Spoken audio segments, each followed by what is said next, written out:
Hello नमस्कार. आपलं प्रसार मराठी या चॅनलमध्ये सर्वांचं स्वागत आहे. आजची एक स्टोरी आहे की भावांनो, कधीकधी असं होतं, पत्नीला म्हणजे अर्थात सूनबाईला तिच्या सासर घरच्याकडून खूप त्रास होतो.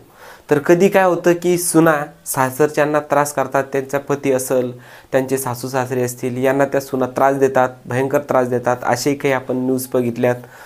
आणि आपण सगळ्यात जास्त असे बघतात की जे म्हणजे एका पत्नीला तिचे सासर घरचे त्रास देतात आणि त्या त्रासापायी ती पत्नी कंटाळून जाते, तिला काय करावं हे सुचत नाही. अशाही भरपूर प्रकारच्या घटना असतात. परंतु आता खरे काय आणि खोटे काय हे जेव्हा सिद्ध होते की जेव्हा या प्रकरणामध्ये एखादी मीडिया उतरते किंवा कुठेतरी त्याचा रेफरन्स लागतो, तेव्हा या गोष्टी मग नंतर सत्य व्हायला लागतात. तर काय होतं मित्रांनो, आज आपण बघतो की ज्या न्यूज आहेत त्या सहसा करून एक महिला ही म्हणजे घरामध्ये जे नवरा असेल, पती असेल, तिचे सासू सासरे असेल, यांना त्रास देते. आजकालची जी पिढी आहे तशी निघलेली आहे. आणि आजकाल आपण बघतो की जे कोर्टामध्ये प्रकरण आहे हे सर्वात जास्त महिलाचे आणि पतीचे म्हणजे पती पत्नीचे आपल्याला ऐकायला मिळतात. परंतु आता एक अशीच नवीन घटना घडली. आता ही घटना काय आहे थोडी मुद्देसूद तुम्हाला सांगतो. घटना अशी आहे की जेव्हा एक पती तिच्या पत्नीला म्हणजे त्याच्या पत्नीला जीवानं मारतो, तेव्हा ते पतीच्या जी फॅमिली आहे ते म्हणजे पतीचे आईवडील आणि तो पती हे असा एक व्यवस्थित प्लॅन करतात. तो प्लॅन असा असतो की त्यांना वाटतं की आता आपण हिला तर मारलं, परंतु हिने स्वतः आत्महत्या केली असेल असं आपल्याला आता हे पोलिसांना दाखवायचं आहे. मग या दृष्टिकोनातून तो संपूर्ण एक सापळा रचला जातो आणि एक डिझाईन बनवले जाते. सांगायचं म्हणजे शाब्दिक डिझाईन बनवले जाते आणि एक मनातील डिझाईन बनवले जाते. परंतु कधी कधी काय होतं, कुठंतरी एक रेफरन्स लागतो आणि रेफरन्स लागल्याच्या नंतर मग त्या प्रकरणाला कुठंतरी जागा भेटते आणि मग त्याच्या वाटा मोकळ्या होतात. मग आता हे प्रकरण काय आहे आपण सविस्तरपणे या चॅनलमध्ये बघणार आहोत. तुम्ही या चॅनलमध्ये नव्यानं असेल किंवा आपलं चॅनल कधीही बघत असेल पण सबस्क्राईब केलं नसेल तर आपल्या चॅनलला सबस्क्राईब करा. हे चॅनल माझं नसून तुमचंच आहे असं याचं भान ठेवून आपले चॅनल ग्रोथ करा, हीच तुम्हाला विनंती. तर चला कहाणीला सुरुवात करूया. ही घटना उत्तर प्रदेशमधील एक कोतवाली परिसर, एक झाशी जिल्हा आणि त्या कोतवाली परिसरमध्ये ही घटना घडलेली आहे. तर ही एक सामान्य परिवारामध्ये नसून एक चांगला मध्यमवर्गीय परिवार, एक नोकरीसुद्धा असलेला परिवारामध्ये ही घटना घडलेली आहे. हा जो परिवार आहे पंचवटी शिव परिवार म्हणून आहे आणि या परिवारामध्ये ही घटना घडलेली आहे. ही महिला 27 वर्षीय, फक्त हिचं वय केवळ 27 वर्षीय. आजकाल आपण बघतो की 27 वर्षापर्यंत काही मुलींचं लग्नसुद्धा होत नाही. परंतु 27 वर्षीय असलेली या महिलेला तिचा जीव म्हणजे धोक्यात आला आणि तिला जीवन गमवावं लागलं. तर ही स्टोरी कशी झाली, ही महिला आणि या महिलेचे पती हे दोघे वैद्यकीय क्षेत्रामध्ये सेवाचे काम करतात, वैद्यकीय क्षेत्रामध्ये एक काम करतात. आणि या महिलेचं वय 27 वर्ष, पतीचं वय 27पेक्षा जवळपास जास्त. तर या महिलेला आणि या पतीला, या जोडप्यांना एक 5 वर्षाची मुलगी आहे. आणि हे घर व्यवस्थितरित्या म्हणजे नोकरदार असल्यामुळं एक चांगलं मध्यमवर्गीय घर आहे, कुटुंब आहे. यामध्ये पैशाची जो टंचाई येईल म्हणून अशक्य वाटतं. परंतु काय होतं, एक दिवस असं झाला की या पती पत्नीचे नेहमी सतत भांडण होत राहायचे.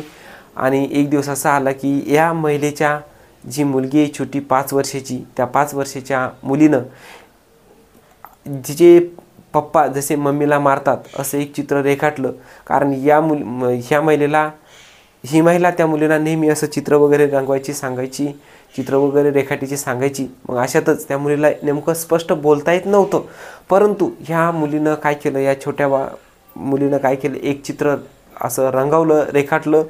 आणि तिचा जो वडील आहे, तिचे जे वडील आहे, पप्पा आहे, त्या पप्पाने त्या मम्मीला कसे मारतायत, काय केलं नेमकं, हे संपूर्ण चित्र व्यवस्थित रेखाटलं आणि ते चित्र जवळच ठेवलं. नंतर या चित्राकडे, या वहीकडे, नोटबुकाकडे कोणाचंही लक्ष गेलं नाही. आणि या क्षणी काय झालं, या महिलेच्या जे पतीने या महिलेला जी मारहाण केली होती आणि मारहाण केल्याच्या नंतर हिला तर जीवानच त्या क्षणी मारलं होतं. ही घटना सोमवारी घडलेली आहे. तर मग या पतीने जेव्हा महिलेला मारलं आणि मारल्याच्या नंतर मग आता पतीचे जे घरचे फॅमिली आहेत, पतीचे अर्थात आईवडील आहेत, या आईवडिलांनी आणि पतीच्या पूर्ण घरच्यांनी हा जो प्लॅन केला की या महिलेनं आत्महत्या केली असं आपण दाखवून द्यावे, असा त्यांनी एक प्लॅन केला. महिलेच्या गळेला एक फास रचला आणि या महिलेला त्यांनी लटकवलं आणि संपूर्ण हे चित्र या मुलीनं काढलं होतं.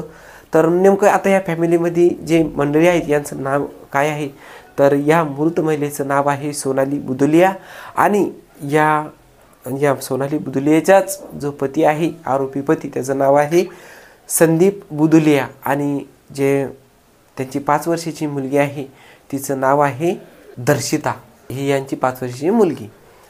या दर्शिताने संपूर्ण चित्र रेखाटलं होतं.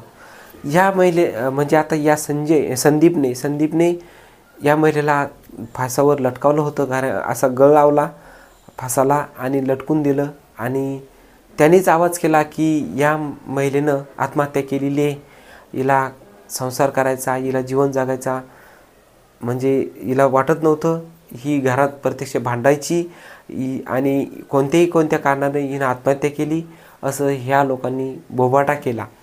परंतु जेव्हा मग याची चौकशी झाली, पोलीस यांच्या घरी आले, याची शहानिशा झाली, पोलिसांनी संपूर्ण चौकशी केली.